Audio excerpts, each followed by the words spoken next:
So Mona is a dear friend, master's in dietetics in Baroda MSU, and thereafter she completed her MS in US. And right now she's a lead clinical dietitian in Santa Clara. And over to you, Mona, because we're really running late. Please share your screen. You can start, Mona. Okay. I hope I get enough time to talk. Just a minute. So Mona is going to talk about nutrition support, guidelines, trends, and issues. Over to you, Mona. Okay, great. Thank you for the introduction, and hello everyone. It's a great honor to be here and to participate in this collective effort by the Department of Foods and Nutrition, MS University and its alumni. It is wonderful to see the strong alumni base in many countries and in various sectors. We cannot hear you. Can you come closer, please? You don't hear me? Yeah, come a little closer and louder. Okay. Is this better? Yeah, be loud. Is it better? Okay. Yeah, so I was just saying that it's so wonderful to see the strong alumni base in so many countries and in various sectors of foods and nutrition. And it shows the foundation our education has provided to soar high as proficient nutrition professionals.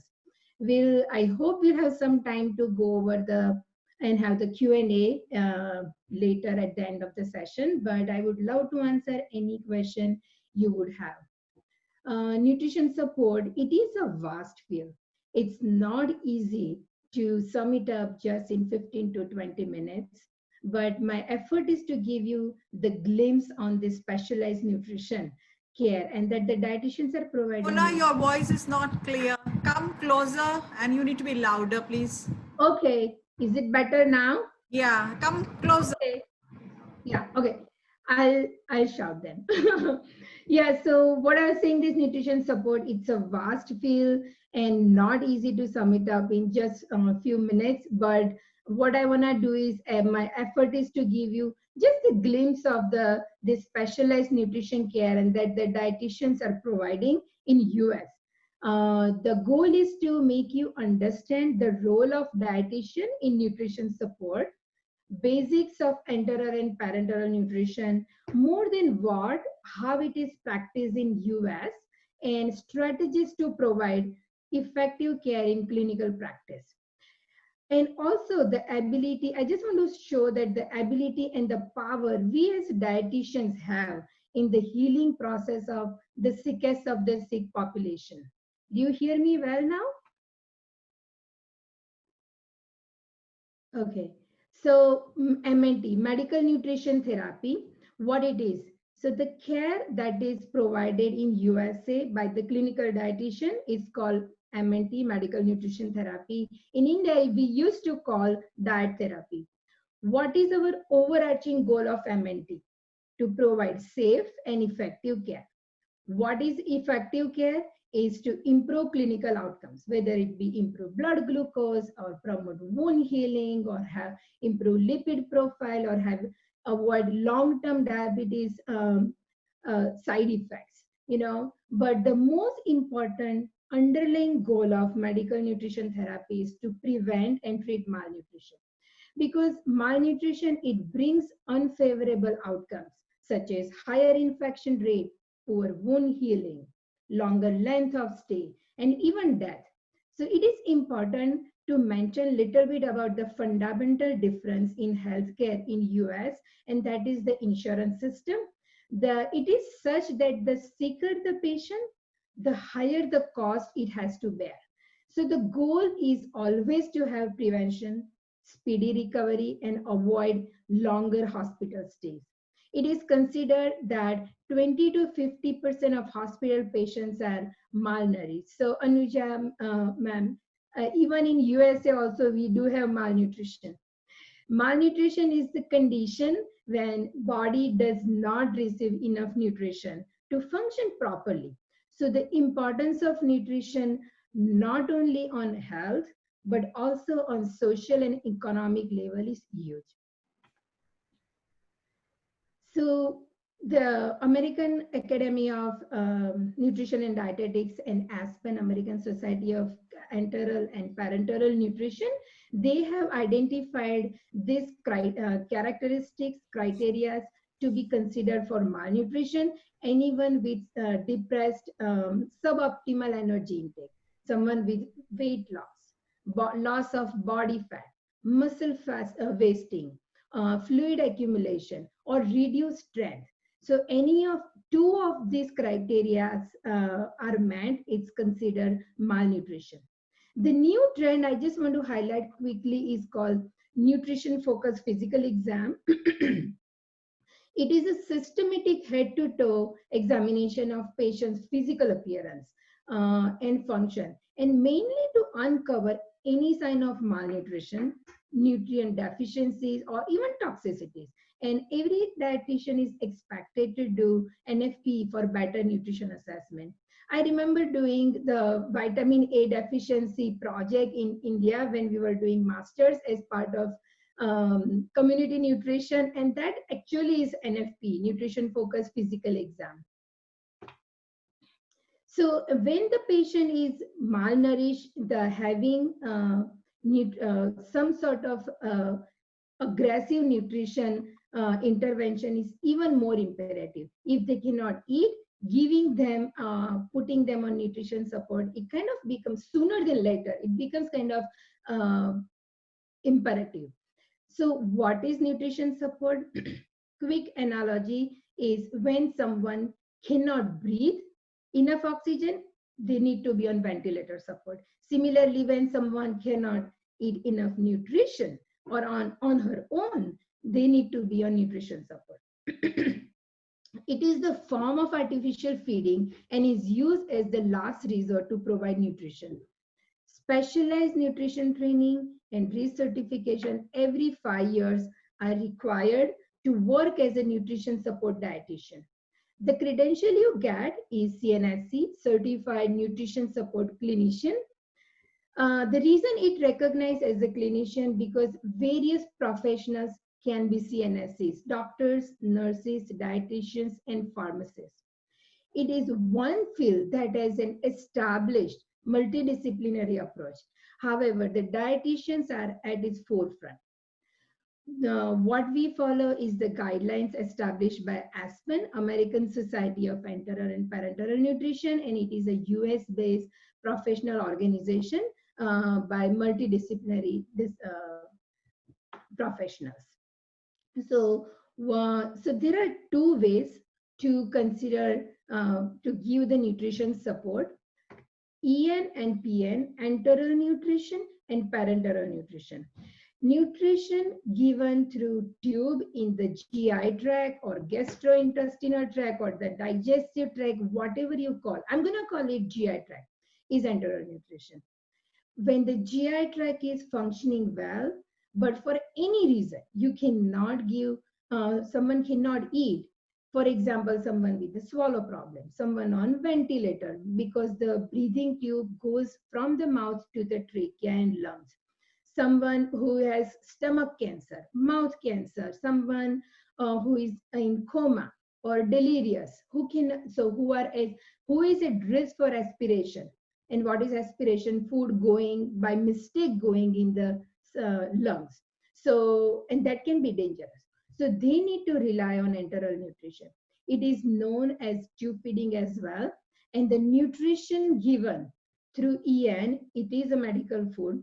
And what you need is the enteral access. It can be through nose or mouth. It goes directly in the stomach or upper part of the intestine.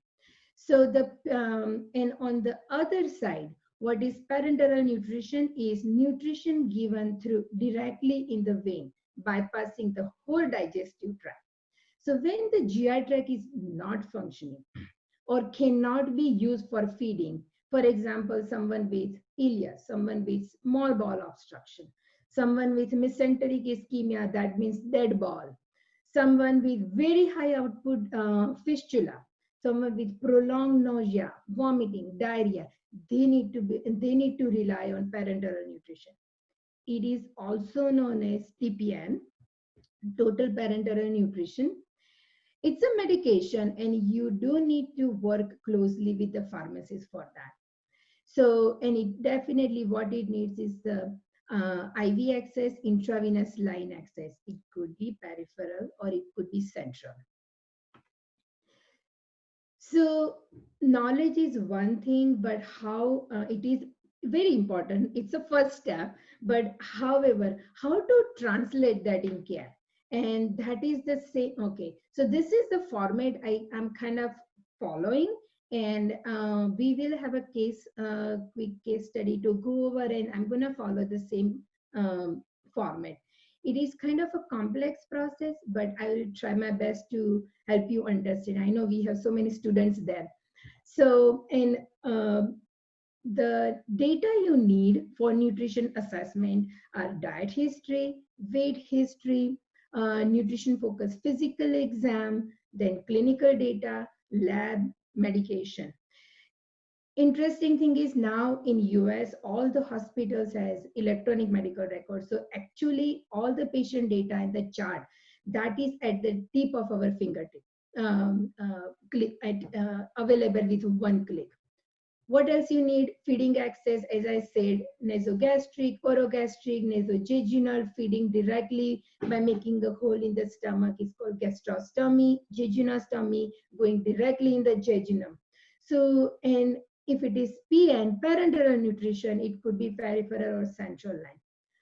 The innovation and advances in medical nutrition field are at their best when it comes to nutrition support.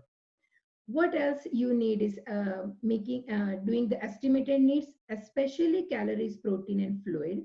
Then you kind of figure out formulation. If it is enteral nutrition, what type of formula to give? Any disease specific, any concentrated, dipeptide formula. If it is parenteral nutrition, you kind of have to work on your numbers to come up with how much dextrose, amino acid, lipid, multivitamin, and trace elements together to make it the parenteral nutrition. So just to make much more sense, let's talk about the case. Mr. B. Let's say he is a 59-year-old male admitted for chemotherapy for esophageal cancer. Doctor calls dietitian to evaluate for cachexia and weight loss. Now, all this information on the slide, it is just for your reference. It just to give you the basis on what I'm making my assessment. So the anthropometric, and based on this data, I know that now patient had poor intake more than 2 months, has significant weight loss, has muscle loss, subcutaneous fat loss. So meets criteria for malnutrition. Patient also we know that cannot eat because of cancer in esophagus. The food is not passing through.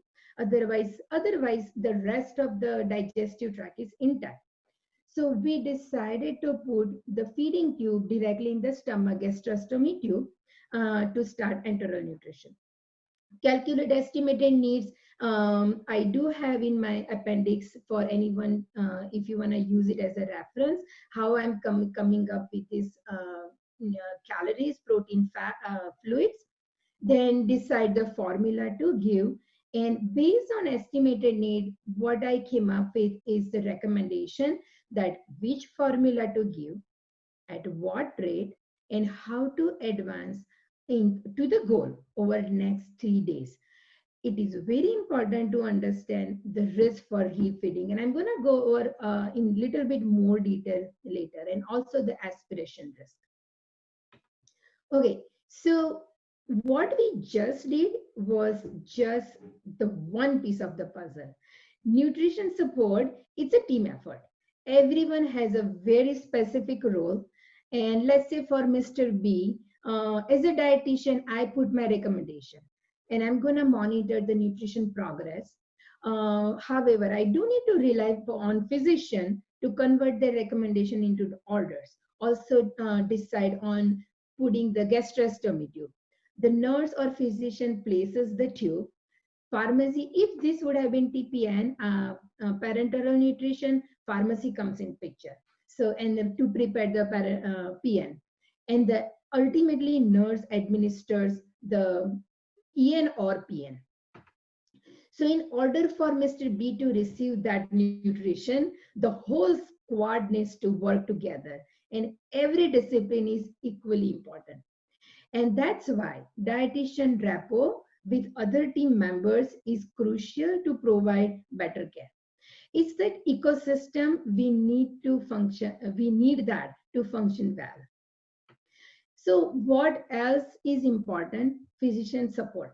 Of course, you need to establish your competency that wins their trust, but having a physician ally on your side is extremely important and for the to make the care seamless. So now I train medical residents, our future doctors, and I make sure that they know that fact very well. And lastly, having right policies and procedures, protocols, and that defines everyone's role and it sets expectations. Getting involved in policy making is equally important. The place that I work now has a very structured and very well defined role of dietitian, and that helps to bring the positive results in nutrition. Okay, so let's say the same patient now. Okay, a couple of things I before I move on to PN about monitoring the for enteral nutrition. Okay, there are several things to monitor, but I'm gonna go over monitoring, especially the refeeding syndrome, because it's kind of important. Any patient requiring nutrition support, they are malnourished, so their cells are starved. Okay, so and they are at very high risk for refeeding syndrome. What is refeeding syndrome? When you start feeding the cells, the especially carb or dextrose, the starved cells take up that the electrolytes. Okay, so what happens is that dextrose and carbohydrate that kind of kicks in the insulin release, and that makes the intracellular shift of those electrolytes, potassium, magnesium, and phosphorus, and you see drop in the blood electrolytes, and it can be fatal. It may bring cardiac arrest or something. So monitoring, so what you would want to do is start feeding patient very slowly, advance the feed while monitoring potassium, magnesium, phosphorus, and replete them if they are low. Another thing you want to check, monitor is for aspiration risk, also monitor for diarrhea, constipation, tube clogging. Having rounds, daily rounds with the care team and constant communication with doctor, nurses, pharmacists is very important. So let's say the same patient now done with the chemo, radiation therapy, and got bowel obstruction. The cancer spread and they now got the bowel obstruction. That means, so what is the intervention you would do differently now? So we know that we can't use the gut because of the obstruction. So given his malnutrition and unable to use the digestive tract, what is appropriate is parenteral nutrition. You need central access. We already have calculated the formulation. It's on the slide for your reference. But now we have to come up with the formulation. I wish we would have enough time to go over that, but I have put down all the calculation on the slide. So maybe you can play around later, and if you have any question, you can always get back to me. So, and that's how I have recommended the advancement goal for day 1 of what to give as a TPN, day 2, and the goal. And why? Because again, for refeeding is the issue, and you have the same precautions. You also monitor for hyperglycemia, fluid overload, high triglyceride. It can happen because of the direct infusion of fat in the blood. You might get high triglyceride. Sometimes triglyceride more than 1,000. It is a risk for pancreatitis, phlebitis risk, or line infection, and gut atrophy. Little bit about gut atrophy is what happens when we don't use the GI tract. the cells, on the lining of the GI tract, they don't get nourishment and they die. So the golden rule is always use the gut whenever you can. Few other issues I just want to mention. Primarily for nutrition support is the ethical dilemmas. It is artificial feeding. We don't want to make it a force feeding. So the patient's wish and weighing risk and benefits are very crucial to avoid ethical dilemmas. Any artificial feeding comes with its own risk and side effects. So closer monitoring is very important. And because of that close monitoring, multiple discipline involvement, technologically advanced care, it just increases the cost of the intervention significantly high. Another thing I want to quickly mention is the tube misconnection, and this was the issue earlier. Some by mistake, someone got enteral feeding in the as a PN in the intravenous, so it can be fatal. So now the tubing and the connectors are such that there is no human error involved. So little bit about critical care we do follow, because critical care and nutrition support, they do go hand in hand. Most of the patient in ICU, they are on enteral nutrition. So we follow the guidelines established by ASPEN and SCCM, Society of Critical Care Medicine.